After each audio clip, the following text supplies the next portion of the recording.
और अब ये दिल्ली में जो भगदड़ हुई, अब इसे भी कह दिया जाए। और उसके बाद कहा जाता है छोटी मोटी घटनाएं होती रहती हैं, रील मंत्री हमारे मस्त है, नॉट रियल मंत्री, रील मंत्री, रील मंत्री है, और रील बनाते हैं। अभी रील बना के उन्होंने इमीडिएट दिखा दिया कि प्लेटफॉर्म खा लीजिए, अपनी सारे फटाफट मैनेजमेंट सारा कर लिया। आप ये बताइए कि उन्होंने कहा कि USA is pushing India, USA is pushing India to buy F-35, जबकि ये उनको कहना चाहिए था कि इंडिया वांट्स F-35। क्या हमको कोई दबा सकता है कोई विमान लेने के लिए? तो ट्रम्प जो है वो अपनी पॉलिसी के तहत खेल रहे हैं, जो मुझे लगता है कि देश हित में हमारे नहीं है। ट्रम्प का जो नारा है वो इन्होंने कभी आत्मसात तो करा ही नहीं है। और रही बात हथकड़ियों की, अब उसके लिए ठहराया जा रहा है कि जो अवैध रूप से गए थे वो कौन सा इज्जत से आएंगे। इज्जत से तो भाई कोलंबिया भी लेके आया था, कितना बड़ा देश है कोलंबिया, क्या हैसियत है उसकी हमारे सामने।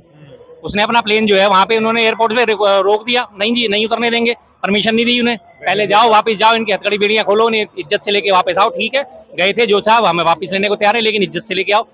कहाँ कोलंबिया और कहाँ हमारे कथित विश्व गुरु डंकाचार्य का भारत, देख लीजिए कितना फर्क महसूस होता है। सब जानते हैं कथित डंकाचार्य की हालत क्या है। ये तो सिर्फ मीडिया है जो उनका ढोल पीट देता, बाकी तो पूरी दुनिया ने देखा कि कैसे ढोल पिटा है।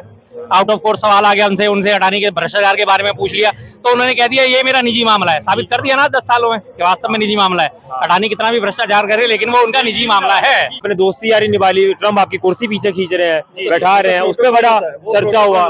देखिए जी, सरल शब्दों में कहना, इसे कहते हैं मामू बनाना। नमस्कार दोस्तों, मेरा नाम अभिषेक शर्मा, आपने देखना शुरू कर दिया आई न्यूज़ हिंदी। इस वक्त मैं लाल किला क्षेत्र में मौजूद हूँ और जिस तरीके देखा जा रहा है, मोदी जी एक तरफ जाते हैं विदेशी यात्रा करने के लिए, दिल्ली में सीएम ना चुनते हुए भी कहते हैं दिल्ली जब विदेश जाएंगे तो इंडिया के लिए कुछ अच्छा करके लाएंगे। लेकिन देखा जा रहा है 104 लोगों को हथकड़ियां लग के आती है, लेकिन उनके आते के साथ ही फिर से कुछ लोगों को हथकड़ियां लगा के आते हैं। डंका इस तरीके से बज रहा है या कौन सा डंका लेके गया था? ललते लोगों से बात करते हैं, इनकी क्या राय है जी? क्या नाम है? बढ़िया जी, बढ़िया। क्या लग रहा है मोदी जी क्या डंका लेके गए थे और कौन सा डंका बजा के आए? सब जानते हैं कथित डंकाचार्य की हालत क्या है। ये तो सिर्फ मीडिया है जो उनका ढोल पीट देता, बाकी तो पूरी दुनिया ने देखा कि कैसे ढोल पिटा है। आउट ऑफ कोर्ट सवाल आ गया उनसे हटाने के, भ्रष्टाचार के बारे में पूछ लिया तो उन्होंने कह दिया ये मेरा निजी मामला है। साबित कर दिया ना 10 सालों में कि वास्तव में निजी मामला है। अडानी कितना भी भ्रष्टाचार करे लेकिन वो उनका निजी मामला है। एक तरफ ये कहते हैं कि वासुदेव कुटुंबकम में हमारा यहाँ पर बोलते हैं अपनी लाइन में, कहता है कि सारे देश हमारा परिवार है, लेकिन जो हथकड़ी लग के आ रहा है वो परिवार नहीं है। नहीं, ये तो सिर्फ कहने की बात है कि वसुधैव कुटुंबकम का वास्तविक नारा अगर समझते होते तो फिर वो बात ही नहीं करते किसी भी किस्म से। लेकिन वसुधैव कुटुंबकम का जो नारा है वो इन्होंने कभी आत्मसात तो करा ही नहीं है। और रही बात हथकड़ियों की, अब उसके लिए ठहराया जा रहा है कि जो अवैध रूप से गए थे वो कौन सा इज्जत से आएंगे। इज्जत से तो भाई कोलंबिया भी लेके आया था, कितना बड़ा देश है कोलंबिया, क्या हैसियत है उसकी हमारे सामने। उसने अपना प्लेन जो है वहां पे उन्होंने एयरपोर्ट पे रोक दिया, नहीं जी नहीं उतरने देंगे, परमिशन नहीं दी उन्हें, पहले जाओ वापस जाओ, इनकी हथकड़ी बेड़ियां खोलो, उन्हें इज्जत से लेके वापस आओ। ठीक है, गए थे जो था हमें वापस लेने को तैयार है, लेकिन इज्जत से लेके आओ। कहाँ कोलंबिया और कहाँ हमारे कथित विश्व गुरु डंकाचार्य का भारत, देख लीजिए कितना फर्क महसूस होता है। हाँ जी, विश्व गुरु में हमारा डंका बजा।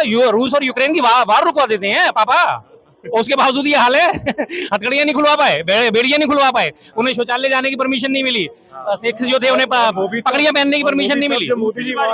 दूसरी बात, एक बार चलिए ठीक है कर दिया अमेरिका ने, लेकिन उसके बाद में आप गए वहाँ पे, आपने दोस्ती यारी निभा ली, ट्रम्प आपकी कुर्सी पीछे खींच रहे हैं, बैठा रहे हैं, उसमें बड़ा चर्चा हुआ। देखिए जी, सरल शब्दों में कहना, इसे कहते हैं मामू बनाना। इन्हें सरल शब्दों में कहते हैं मामू बनाना। कुर्सी आगे पीछे हो गई, अरे वाह वाह वाह इज्जत मिल गई। उसी तरह 112 लोग जो है हथकड़ियों बेड़ियों में पहना के भेज दिया, अब उस पर चुप सब हो गए ना, वही पोल खुल गई ना सारी की सारी। और उसके बाद ये बड़े बड़े अखबारों में डंका पिट रहा था, टफ नेगोशिएटर। अब लेके क्या है F-35, 5वें जो बिल्कुल खटारा विमान, जिनके बारे में पहले से पहले रिजेक्शन रिपोर्ट आ चुकी है, उनका सौदा करके आए हैं। उन्होंने कबाड़ बेच दिया और ये कबाड़ी बन के हमारा कबाड़ खरीद के लिए आए हैं। कितने टफ नेगोशिएटर है, कितने शानदार कथित डंकाचार्य है।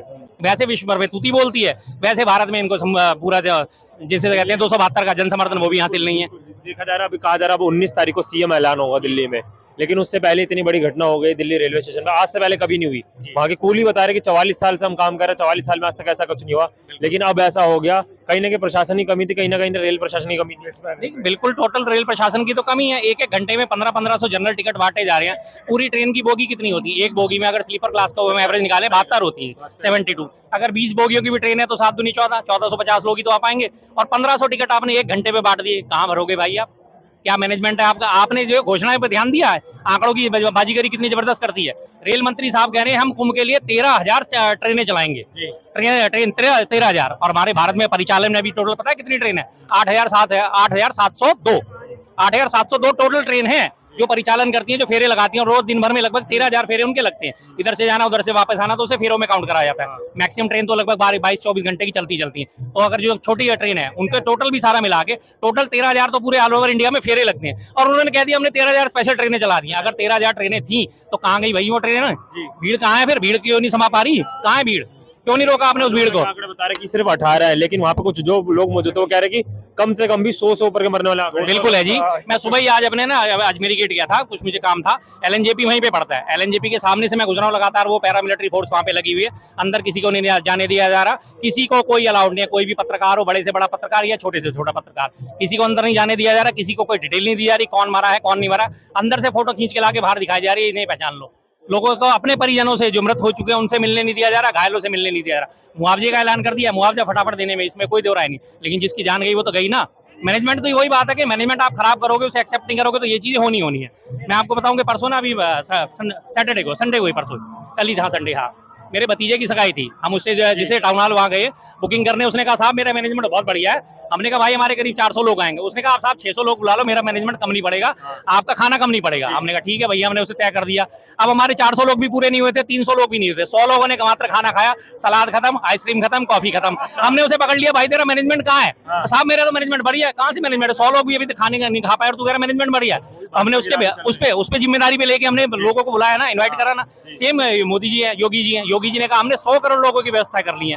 अब 100 करोड़ लोगों की व्यवस्था करके और कथित तौर पे कहा जा रहा है कि 40 करोड़ लोग अब तक उसमें आ चुके हैं। तो आपकी व्यवस्था कहाँ है? कहाँ है आपकी व्यवस्था है? फिर आप जगह जगह भगदड़ में लोग मारे जा रहे हैं, जगह जगह लोगों के। अभी तक पिछले 30 लोग जो मारे गए, कुंभ की प्रॉपर मेला स्थल में जो भगदड़ हुई थी उसमें 30 लोगों का आकलन दिया गया था, आंकड़ा दिया गया। उन 30 में 30 के 30 लोगों की लिस्ट अभी तक आपने किसी ने भी पढ़ी हो तो मुझे बताएं सर, मेरा ज्ञान वर्धन करें कि हाँ ये फलाना आदमी, ये औरत, ये आदमी, ये औरत, ये व्यक्ति, ये बच्चा, ये बुजुर्ग, किसी की भी उम्र के साथ या एड्रेस के साथ, उसके नाम के साथ कोई डिटेल आपने कहीं भी कोई प्रकाशित होते हुए देखी? नहीं देखी। टोटल आंकड़े छुपा लिए गए। इसीलिए एनडीए को कहा जाता है नो डाटा अवेलेबल गवर्नमेंट। और अब ये दिल्ली में जो भगदड़ हुई, अब इसे भी कह दिया जाए। और उसके बाद कहा जाता है छोटी मोटी घटनाएं होती रहती हैं। रील मंत्री हमारे मस्त है, नॉट रियल मंत्री, रील मंत्री। रील मंत्री है और रील बनाते हैं। अभी रील बना के उन्होंने इमीडिएट दिखा दिया कि प्लेटफॉर्म खा लीजिए, हमने सारे फटाफट मैनेजमेंट सारा कर लिया। बुलेट ट्रेन की तो मतलब हाँ सफाई की आपने बात करी, मतलब पल भर में इतनी तेज साफ कर दिया कि आज से पहले कभी रेलवे स्टेशन इतना साफ ना दिखाओ। बिल्कुल, क्योंकि उसमें जूता चप्पल पड़े थे, लोगों के कपड़े पड़े थे, उनका सामान पड़ा था। वहां से लोगों को पता चल सकता था कि लोगों के आई कार्ड पड़े थे, लोगों के पर्स पड़े थे, बटुए पड़े थे, कि जिससे लोगों की शिनाख्त हो पाती। इमीडिएट अपना लीपापोती करने के लिए सब साफ कर दिया गया। इतना त्वरित मैनेजमेंट। अगर ये इसी काम में दिखाते तो आज ये 18 लोगों की, जो बताया जा रहा है 18 लोग, हालांकि ज्यादा है, उससे फैक्ट है ये ज्यादा है, उन 18 लोगों की जान नहीं जाती। और अगर 18 लोग भी मरे हैं तो उन 18 लोगों की भी लिस्ट तो कम से कम दिखा दो।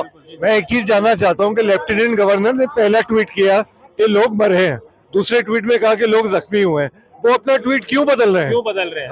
हाँ, बिल्कुल गलत है। वो मतलब उन्होंने जिस तरीके से अपना पहला ट्वीट डाला उसके बाद में दूसरा बदल दिया, उसको एडिट कर दिया, क्यों? छुपाना है ना सर, छुपाना है, सीधी सी बात है। एलजी साहब किसको रिप्रेजेंट करते हैं? सेंट्रल गवर्नमेंट को। सेंट्रल गवर्नमेंट में मोदी जी बैठे हैं, मोदी जी के तो वैसे ही वो चरण चुंबक है, साफ बात है। एलजी साहब है लेकिन चरण चुंबक है, मैं तो फिर भी कहूंगा उन्हें। क्लियर बात है। दिल्ली की उन्होंने सियासत में कितने हंगामे कर रखे थे। जो अपना काम है, उन्होंने कानून व्यवस्था उनके अंडर में आती है, उसके बारे में आज तक मैंने उनकी मीटिंग नहीं देखी। मैं बार बार इस बात को उठाता हूँ कि कानून व्यवस्था के नाम पे, ट्रैफिक व्यवस्था के नाम पे, मैनेजमेंट के नाम पे एलजी साहब की सीपी साहब के साथ कभी मीटिंग नहीं देखी कि आज उन्होंने कोई ये बुलेटिन जारी करा हो कि हमने सीपी साहब के साथ बैठ के दिल्ली की कानून व्यवस्था के बारे में बात करी। लेकिन कुशक नाला उन्हें याद आ जाता है, संगम विहार, बुराड़ी, किराड़ी, उन्हें सब याद आ जाते हैं। एक तरफ में कहते हैं बुलेट ट्रेन हमारी बहुत अच्छी है, लेकिन हमारी जो इंडियन रेलवे ट्रेन है, नॉर्मल ट्रेन है, उसको जब जोड़ा जाता है तो उसके लिए भी स्पेशली कुछ टेक्निक नहीं है कि उसको जोड़ा जाए। आज भी मैनुअली जोड़ा जाता है। मैनुअली जोड़ा जाता है। बुलेट ट्रेन की आप बात करी जा रही है, लगातार बुलेट ट्रेन पे करीब बताया जा रहा है 1 लाख करोड़ का खर्चा है। उस बुलेट ट्रेन में सफर कितने लोग करेंगे? मैक्सिमम वही 1500। और वो 1500 पहले से समर्थ है कि अगर उन्हें ट्रेन नहीं मिलती तो हवाई जहाज पकड़ के जा सकते हैं। उसके अलावा 16वां व्यक्ति तो उसमें जाएगा नहीं। 1500 के बाद 1500 से ऊपर बंदा कोई नहीं जाएगा, क्योंकि उसका किराया इतना भारी भरकम होगा। और वो कराई किसके जा रही है? जो डायमंड हब है सूरत से लेकर मुंबई, जो डायमंड हब के आने जाने वाले व्यापारियों के लिए, उनके लिए सहूलियत प्रदान करी जा रही है। उसमें 1 लाख करोड़ का आपने खर्चा कर दिया। वो 1 लाख करोड़ आप रेलवे के कायाकल्प पे लगाते तो आज ये नौबत देखने को नहीं मिलती, आज ये बेशकीमती जाने नहीं जाती। इनको कोई पैसों से नहीं तोला जा सकता। आपने 10 लाख का मुआवजा घोषित कर दिया या 25 लाख का मुआवजा घोषित कर दिया, इससे कुछ नहीं होने वाला। तो डंका तो बज नहीं पाया। अब क्या लग रहा है दिल्ली में कुछ हो पाएगा? दिल्ली में क्या करेंगे? दिल्ली में किसी पपेट को लाके बिठा रहे हैं इन्होंने। अभी तो लगातार आज देखिए मीडिया कितना मौन है।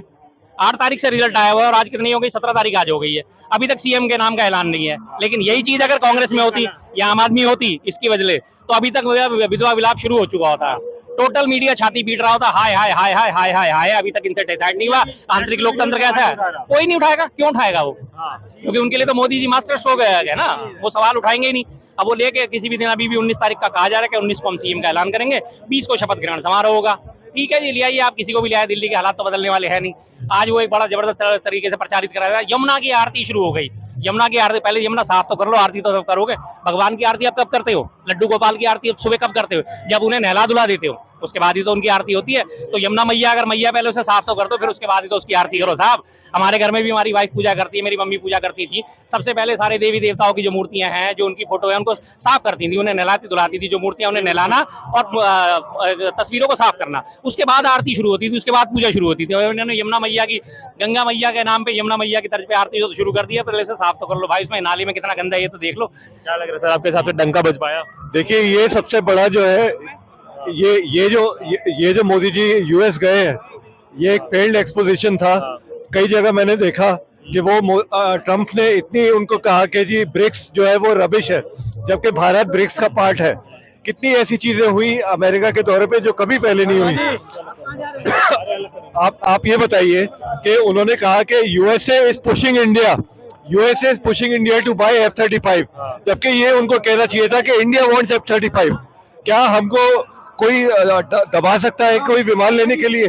तो ट्रम्प जो है वो अपनी पॉलिसी के तहत खेल रहे हैं, जो मुझे लगता है कि देश हित में हमारे नहीं है। ठीक है, जिस तरीके देखा यहाँ पे लोगों ने अपनी बात रखी। शर्मा जी ने यहाँ पे ये बता दिया कि भैया जो भी डंका था वो डंका काम नहीं कर रहा और वो भी एकदम बेकार हो चुका है। और मोदी जी जो गए थे वहां से जो प्लेन की बात करके आए हैं, वो भी प्लेन हमारे किसी काम का नहीं है, जो कि बहुत पहले उसको खराब बता दिया गया था, उसको मोदी जी डील करके आए। और वहाँ पे यहाँ पर देश में ये कह रहे हैं कि इस बारी देश में जो मोदी जी डंका पीट के आए वो बहुत अच्छा करके आए। लेकिन इस तरीके से जैसे मोदी जी आते हैं यहाँ पर, उनके पीछे पीछे फिर से हथकड़ी लगा के भारतीय को भेज दिया जाता है। एक तरफ मोदी जी कहते हैं कि वासुदेव कुटुंबकम से जो भी देशवासी है वो सब हमारे अपने हैं, लेकिन क्या वो भारतीय अपने नहीं थे जो जिनको हथकड़ी लगा के 104 भारतीयों को हथकड़ी लगा के बुलाया गया, या जो मोदी जी के दौरे के बाद में भारतीय को भेजा गया हथकड़ी लगा के, वो भारतीय नहीं थे? सवाल सबसे बड़ा यही खड़ा होता है। आप लोग की क्या राय इस वीडियो को लेके कमेंट सेक्शन में बताइए। तब तक के लिए देखते रहिए न्यूज़ हिंदी। मेरा नाम अभिषेक शर्मा।